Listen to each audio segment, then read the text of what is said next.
Karine, bonjour. Et, en l'absence du bourgmestre, ben voilà, donc tu prends la deuxième candidate sur la liste. Est-ce que tu peux faire un peu le bilan des 6 dernières années où la majorité a fait donc? Eh bien évidemment, pendant ces dernières semaines et déjà avant les vacances, l'ensemble des membres du collège et les conseillers de la majorité se sont penchés sur le bilan 2006-2012 et aussi bien entendu de pouvoir s'appuyer sur ce bilan-là pour préparer notre projet de programme politique pour la prochaine mandature si l'électeur nous fait à nouveau confiance. Donc concernant le bilan, je parlerai au nom de l'équipe. C'est vrai qu'on a eu une législature qui n'a pas été une législature de tout repos. Hein. On est dans un contexte un peu chahuté puisque en 2008, notre bourgmestre avait démissionné, le secrétaire communal a été mis pendant quelque temps en retrait de la vie active. Et puis parce qu'aussi, pendant toute cette mandature, pendant 6 ans, le monde lui-même a beaucoup évolué. On a connu quand même des crises financières importantes. Donc ça, évidemment, ça a un impact aussi sur les actions que peuvent mener l'ensemble des pouvoirs locaux. Toujours est-il que malgré ce contexte qui n'est pas un contexte facile, je crois que la majorité politique n'a pas à rougir du tout du bilan de ces 6 années passées. Ce bilan est plus qu'honorable. Donc on finit quand même avec une trésorerie et des finances qui sont saines, une trésorerie qui est correcte au niveau des finances de la ville. Et puis concernant les projets, eh bien, on a quand même créé un bon nombre de logements sur l'ensemble de l'entité. Ça, c'était quand même pour répondre aussi à un boom démographique qui est connu d'ailleurs dans l'ensemble des communes de notre Wallonie-Picarde. Ath ne fait pas exception. Et donc, il faut rencontrer aussi les besoins de ces nouveaux arrivants. Des logements de toutes sortes de catégories pour répondre à l'ensemble des besoins de la population. Donc, on a aussi 800 logements publics, ce qui permet quand même de rencontrer un pourcentage intéressant sur l'ensemble de l'offre de logement sur Ath. On a plus de 7%. Et puis alors, des aménagements de voirie importants. On a entamé un plan trottoir qui figure d'ailleurs dans le programme puisque tous les trottoirs seront rénovés et rendus accessibles aux personnes à mobilité réduite. On a fait les travaux habituels d'égouttage. Nous avons soutenu financièrement la maison culturelle, ce qui lui a permis de passer en catégorie 1. On a dopé certains services de l'administration qui étaient un peu déforcés, et donc ce qui a permis de rendre des services à la population peut-être plus efficaces. Donc je crois que le service public s'en sort grandi. On a une politique d'urbanisation qui est quand même contrôlée, donc on a beaucoup effectivement de demandes de projets. Hein. C'est une ville qui est très attractive, on est au long de la 8. On a une bonne notoriété dans la région, on a une attractivité touristique, culturelle qui est intéressante, et donc évidemment les projets mûrissent assez vite. Mais je crois que ça c'est relativement sous contrôle, hein. Il faut examiner ça en fonction des spécificités de Ath, et on ne peut pas tout accepter et n'importe quoi. Donc je me dis politique de logement, politique d'urbanisation, l'environnement, le fleurissement de la ville, continuer la politique d'attractivité, les rénovations de certains quartiers. Je crois que là, on a quand même rempli une feuille de route qui est assez correcte. Quelles sont les choses que la majorité n'a pas faites, quelque chose de négatif, qui n'a pas abouti ou qui aurait pu aboutir? Ouais. Donc c'est pas quelque chose de négatif à mes yeux. Ce qu'il y a, c'est qu'on a entamé une réflexion, mais peut-être qu'on a manqué de temps pour pouvoir finaliser tout ça. Mais c'est effectivement au niveau des infrastructures sportives. Donc c'est vrai qu'on nous interpelle souvent sur cette piscine. Hein. C'est quelque chose que les gens retiennent. On a une piscine qui est vieillissante, même si on n'est pas une exception non plus, et que l'ensemble des spécialistes qu'on a consultés nous disent qu'elle peut encore rendre de bons offices pendant un certain nombre d'années. Mais je crois que les gens étaient peut-être demandeurs parce qu'on commence à avoir une taille critique, hein, 28 000 habitants, pour avoir quelque chose peut-être de plus modernisé. Et là, je crois que ce type de projet, c'est un projet qu'on ne peut pas mener tout seul. Donc les contacts ont été pris en temps utile avec le département des infrastructures sportives à la région wallonne, avec différents opérateurs publics et privés, mais on se rend bien compte à un moment donné qu'il faut pouvoir développer ce projet-là en partenariat aussi peut-être avec les communes environnantes. Donc Ath ne peut pas se lancer tout seul tête baissée dans la manœuvre d'un centre aquatique. Il faut pouvoir s'appuyer sur un projet porté aussi en partie par le privé, et peut-être avec des conventions avec les communes environnantes qui seront de toute manière intéressées par ce projet de complexe sportif, puisque ça bénéficiera peut-être aussi à leur population. On se rend bien compte que nos infrastructures, que ce soit le palace, la maison culturelle, toutes nos activités tournées vers le folklore, la Ducasse, etc., drainent une population. Ce n'est pas que la population de Hatt qui en est bénéficiaire, donc à un moment donné, il faut pouvoir mettre les communes autour de la table et développer ce projet-là en commun. Justement, sous l'ère de M. Spital, les Attois étaient habitués à vivre pendant des grands projets, et ici, depuis quand même quelques années, on sent que Hatt est un peu en panne. Est-ce qu'il y a un grand projet qui est en développement pour les 6 prochaines années? Mais disons que c'est vrai que les Hattois ont eu la chance d'avoir un homme d'une dimension hors norme, Guy Spitals, dans un contexte économique qui était aussi un contexte différent. Et donc, on avait des gros projets de rénovation immobilière, de rénovation urbaine, rénovation des cœurs de village, mise en valeur du patrimoine. Mais pour tous ces éléments-là, tous ces dossiers-là, il y avait toujours la possibilité d'aller chercher des enveloppes de subsides, évidemment, auprès des différentes instances. Ici, la crise est là aussi, et elle est là pour tout le monde, y compris pour les pouvoirs subsidiants. Donc, nous, Hatt avait déjà une longueur d'avance parce qu'il y avait beaucoup de choses qui avaient été faites.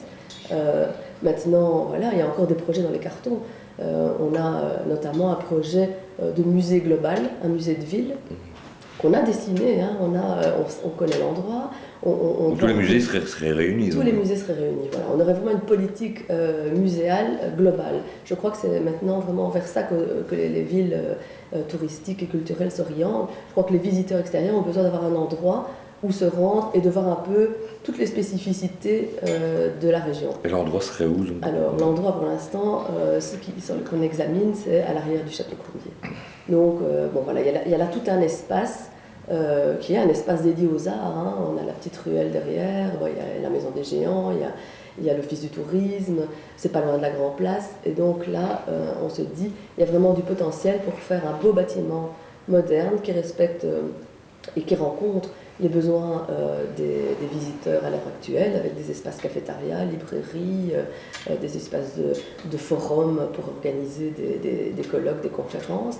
Et donc voilà, moi je crois beaucoup à ce grand projet de musée parce que ici pour l'instant on a une politique muséale qui est regroupée sur papier parce qu'on a une ASBL qui gère la politique de promotion des musées, les gens se parlent ensemble évidemment, mais il faut maintenant avoir un lieu physique où regrouper les collections, où assurer une pérennité de ces collections et une meilleure mise en valeur. Et donc, on a rencontré l'ensemble des acteurs intéressés sur le territoire d'Hatt, que ce soit le musée d'histoire, évidemment, le musée des géants, le musée des jeux de paume. Donc, donc je crois que les choses sont mûres maintenant pour que les gens se réunissent et travaillent ensemble, ce qui permettrait d'avoir des heures d'ouverture plus larges aussi et un meilleur service. Et ça nécessite évidemment un investissement et une construction. Et donc ça, je crois que c'est un gros projet sur lequel on pourrait se pencher pour la prochaine législature. On reproche beaucoup souvent à Karine Delphane d'être pas présent sur le terrain, je veux dire, festif, des noces de haut, je veux dire, que réponds-tu à cela donc? T'es plus présent justement au sein des festivités attoises. Peut-être c'est un manque de visibilité, mais c'est vrai que je suis conseillère communale depuis 2006 et je viens depuis juillet 2008, donc au départ de Bruno Van Grotebrul. Et j'ai dû prendre toutes ces matières-là à bras-le-corps aussi. Donc je suis quand même échevine de l'aménagement du territoire et de l'urbanisme, du patrimoine, des musées, de la culture, du tourisme, du plan de cohésion sociale, des fêtes et cérémonies. Et donc donc il a fallu quand même prendre ces dossiers-là, s'investir, et ça prend du temps évidemment. Donc on est ici dans mon bureau, c'est un endroit où je passe quand même beaucoup de temps aussi. Donc quand je suis dans mon bureau, évidemment, je ne me promène pas sur la grande place. Mais je le regrette. Je le regrette parce que chaque fois que j'ai l'occasion de rencontrer les gens, je sens vraiment que les échanges sont constructifs et que je sens qu'il y a une demande évidemment de la population. Donc on ne peut pas faire du travail en chambre, on ne peut pas être que le nez dans les dossiers. Voilà, et ça c'est quelque chose. Surtout que c'est quelque chose que les Attois tiennent à avoir le contact. Ils ont eu l'habitude évidemment aussi d'avoir ce contact direct avec leurs élus, c'est quelque chose de très important. Ça fait partie de la démocratie directe. Et moi j'ai même besoin de cette proximité aussi là pour me nourrir de solutions qu'on peut apporter et qui rencontrent les besoins des Attois. Donc ça c'est quelque chose. On peut promettre que Karine va faire un effort pour les prochaines 6 années. Pas un effort parce que c'est quelque chose qui me fait vraiment plaisir. Donc je vais en tout cas dégager du temps pour ça. Est-ce que l'opposition aura été constructive durant ces 6 années, donc, quoi, je veux dire, aussi bien le forum que le groupe MR, je veux dire, donc, Mais moi, je trouve que... est-ce qu'ils ont apporté des choses positives donc, pour la majorité donc. Voilà, on a pu vraiment avoir des discussions de fond, hein, mais comme voilà, hein, ça c'est aussi les tendances différentes quand on se retrouve autour de la table. Bon, c'est normal qu'on ne sait pas satisfaire tout le monde. Et puis on a aussi, nous, nos valeurs à défendre, hein, qui ne sont pas toujours nécessairement les mêmes que les valeurs libérales ou les valeurs chrétiennes. Donc, bon voilà, on a eu des débats d'idées intéressants. Moi, je crois que c'est intéressant. Là où moi j'ai un problème, c'est quand il y a des attaques personnelles et ad hominem. Donc c'est vrai que comme on a vécu des périodes un peu turbulentes, hein, au niveau politique à hâte, ça a parfois été l'occasion pour certains de se lâcher un peu. Et là, bon, ben, je trouve que c'est pas très constructif. Ça, c'est vrai que les attaques, ces attaques-là, bon, même si ça mettait en cause l'un ou l'autre, mais je veux dire, s'appuyer sur des grands principes comme la gouvernance, la bonne gestion, etc. Je crois que c'était des arguments fallacieux, parce qu'en termes de gouvernance et de bonne gestion, l'administration ici fait un boulot exceptionnel. Et je dois dire qu'on a mis des mécanismes de contrôle en place où enfin, voilà, on travaille en toute transparence, il n'y a rien à cacher. Et donc toujours ce soupçon qui planait sur la gestion de la ville, c'était pas gai de travailler dans ce climat-là. Maintenant, sur certains autres dossiers, moi j'ai beaucoup aimé les interventions qui concernaient la mobilité, parce que je crois que c'est un vrai problème auquel on va devoir aussi s'attaquer très rapidement. Il y a ce boom démographique, il y a ce besoin de logement. Ben voilà, à partir du moment où on a des habitants en plus, on a aussi à gérer de la circulation des véhicules, voilà, la mobilité de toute cette population en plus. Et donc, voilà, tous ces débats-là, même au sein de la commission consultative d'aménagement du territoire, c'est des débats extrêmement intéressants. Maintenant, voilà, chacun défend aussi sa vision pour la ville. Est-ce que la ville, bon, on a tendance, bon, il y a quand même quelques fois petits couacs, est-ce que la ville communique bien? Est-ce que des fois on a tendance à croire que la ville a du mal à communiquer, que ce soit les médias ou en général, disons quoi? Mais c'est vrai que c'est une culture, hein, de la communication. Donc il faut pouvoir prendre le temps aussi de bien expliquer les choses. On a un magnifique bulletin communal qui est la Vie à Toise, où on retrouve une foule d'informations pratiques enfin, voilà, très utiles aux gens, et je crois que c'est quelque chose qui est très lu. Maintenant, les contacts avec les médias ont parfois été difficiles aussi, et donc je crois qu'il y a un petit peu de réserve de part et d'autre, et tout ça mériterait, à mon avis, un peu plus de liant. Mais il y a un plan de communication. On a eu un site internet qui était un des plus modernes et performants au début du lancement de tous ces sites internet dans les communes. On a été un peu en perte de vitesse, je crois que là il faut se remettre au bout du jour. Ça il faut le reconnaître. Il faut réinvestir là-dedans, parce que c'est un peu dommage d'avoir un peu négligé cet outil-là ou ne pas avoir pris le temps, voilà, d'investir dans l'outil. Ici il y a vraiment une volonté de retrouver cette excellence par rapport à ça, et d'avoir un plan de communication plus ouvert et peut-être moins sur la réserve, mais c'est vrai qu'on a fait quand même l'objet de beaucoup d'attaques aussi, et donc je crois que voilà, il faut que les choses aussi s'améliorent de part et d'autre. Est-ce que le groupe socialiste est prêt à ouvrir sa majorité donc à un autre parti, peu importe lequel donc? Mais ça, c'est vraiment l'électeur qui décidera. Donc ça, je crois qu'il faut à un moment donné bien comprendre les messages que nous font passer les citoyens. Donc on verra au soir du 14 octobre comment ils évaluent la gestion de la ville par la majorité PS et le signal qu'ils donnent. Si à un moment donné on est un peu sanctionné, il faudra se poser la question. Et ça, c'est vraiment un débat qu'on aura au niveau des instances du Parti socialiste. Si on est minorisé, si on a toujours une majorité mais qui n'est plus confortable, à ce moment-là, il faut se poser les bonnes questions, et c'est les militants qui prendront la décision sur base du message que leur aura fait passer les électeurs. Ça va, je te remercie. Rendez-vous 14 octobre. Alors, Rendez-vous le 14 octobre.